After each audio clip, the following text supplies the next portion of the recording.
Es un ejercicio republicano donde el gobierno del Estado, por medio de sus secretarías, rinde cuentas a los diputados. Y a partir de ese tipo de acciones se orientan las políticas públicas para seguir creciendo como entidad, manifestó el secretario de Desarrollo Social, Roger Torres Peniche. Estos actos son los que cada día van haciendo que este país pueda seguir creciendo, podamos seguir adelante.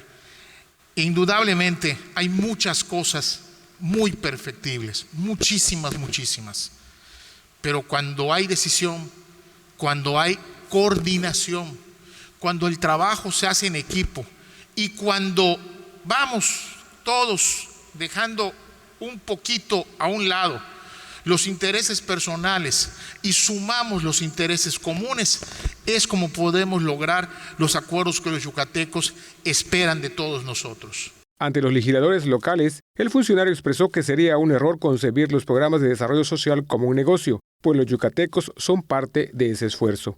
En su comparecencia, el secretario de Desarrollo Rural, Jorge Díaz Loesa, manifestó que el campo yucateco enfrentó grandes retos en 2021, que aunque no fueron tan dramáticos como 2020, fue un año complicado para el sector rural. Sin embargo, tampoco fue obstáculo para que continúe su crecimiento.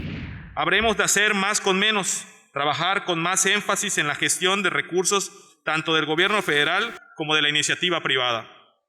Necesitamos sumar esfuerzos y trabajar en forma conjunta para asegurar que se mantenga un ritmo de crecimiento en el sector para beneficio de los productores que menos tienen y de la sociedad en conjunto. Si así lo hacemos juntos, cualquier problema será menos difícil de solucionar. Según el INEGI, la actividad agropecuaria en Yucatán creció 10.6%, superando el promedio nacional que fue de 2.6%. Con imágenes de Jorge Quimé, información de Álvaro Martínez, Teleyucatán te informa. Teleyucatán te informa.